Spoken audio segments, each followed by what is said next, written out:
यह घटना महाभारत के युद्ध के समय की है।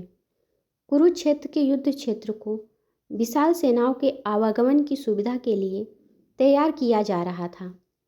उन्होंने हाथियों का इस्तेमाल पेड़ों को उखाड़ने और ज़मीन साफ करने के लिए किया। ऐसे ही एक पेड़ पर एक गौरैया अपने 4 बच्चों के साथ रहती थी।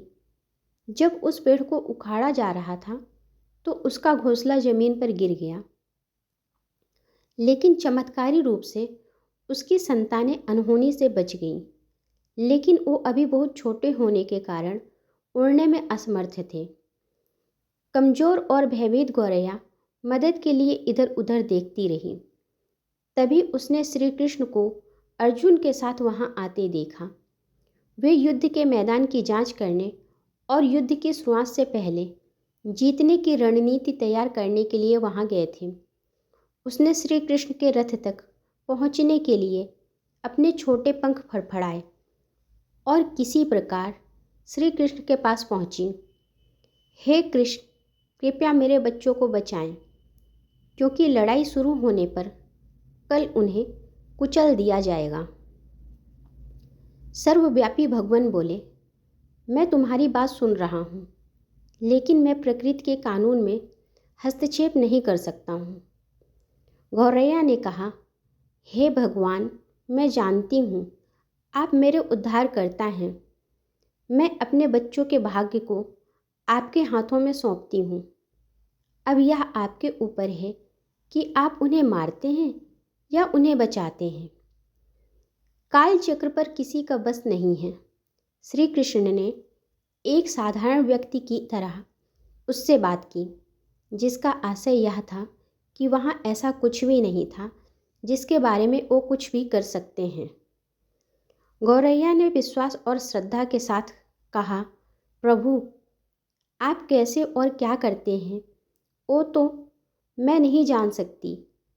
आप स्वयं काल के नियंता हैं, यह मुझे पता है।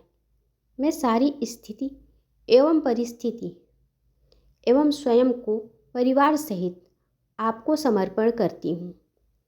भगवान बोले, अपने घोंसले में 3 सप्ताह के लिए भोजन का संग्रह करो।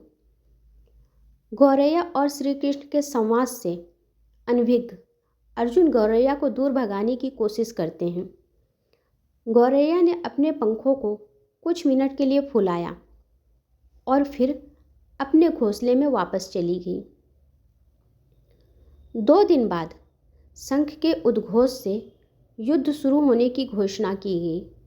श्री कृष्ण ने अर्जुन से कहा कि अपने धनुष और बाण मुझे दो। अर्जुन चौंका, क्योंकि श्री कृष्ण ने युद्ध में कोई भी हथियार नहीं उठाने की शपथ ली थी। इसके अतिरिक्त अर्जुन का मानना था कि वह ही सबसे अच्छे धनुर्धर हैं। मुझे आज्ञा दे भगवान, अर्जुन ने दृढ़ विश्वास के साथ कहा। मेरे तीरों के लिए कुछ भी अभेद्य नहीं है। चुपचाप अर्जुन से धनुष लेकर श्री कृष्ण ने एक हाथी को निशाना बनाया, लेकिन हाथी को मार के नीचे गिराने के बजाय तीर हाथी के गले की घंटी में जा टकराया और एक चिंगारी सी उड़ गई। अर्जुन ये देखकर अपनी हंसी नहीं रोक पाए कि श्री कृष्ण एक आसान सा निशाना चूक गए। क्या मैं प्रयास करूं? उसने स्वयं को प्रस्तुत किया। उसकी प्रतिक्रिया को नज़रअंदाज करते हुए श्री कृष्ण ने उन्हें धनुष वापस दिया और कहा कि कोई और कार्रवाई आवश्यक नहीं है।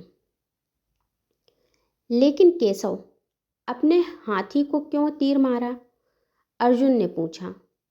क्योंकि इस हाथी ने उस गौरैया के आश्रय उसके घोंसले को, जो कि एक पेड़ पर था, उसको गिरा दिया था। कौन सी गौरैया? अर्जुन ने पूछा।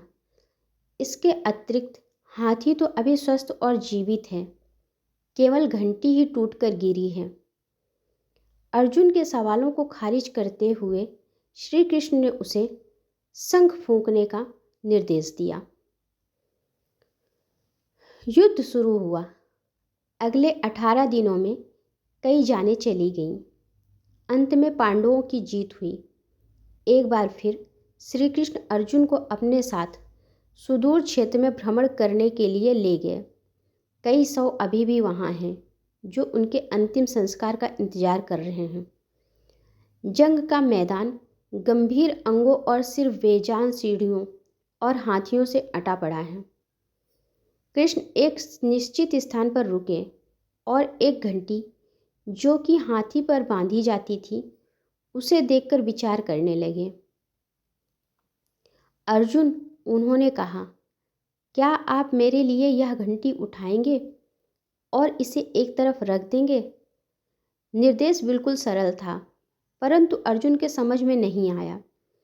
आखिरकार विशाल मैदान में जहाँ बहुत सी अन्य चीज़ों को साफ करने की ज़रूरत थी, कृष्ण उसे धातु के एक टुकड़े को रास्ते से हटाने के लिए क्यों कहेंगे?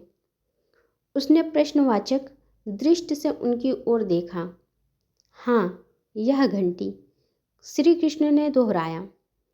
यह वही घंटी है जो हाथी की गर्दन पर पड़ी थी, जिस पर मैंने तीर मारा था। अर्जुन बिना किसी और सवाल के भारी घंटी उठाने के लिए नीचे झुका। जैसे ही उन्होंने इसे उठाया, उसकी हमेशा के लिए जैसे दुनिया बदल गई। 1, 2, 3, 4 और 5, 4 युवा पक्षियों और उसके बाद एक गौरैया उस घंटी के नीचे से निकले। बाहर निकल के माँ और छोटे पक्षी श्री कृष्ण के इर्द गिर्द मंडराने लगे एवं बड़े आनंद से उनकी परिक्रमा करने लगे। 18 दिन पहले काटी गई एक घंटी ने पूरे परिवार की रक्षा की थी। मुझे क्षमा करें हे श्री कृष्ण, अर्जुन ने कहा। आपको मानव शरीर में देखकर और समान मनुष्यों की तरह आपका व्यवहार करते हुए मैं भूल गया था कि आप वास्तव में कौन हैं।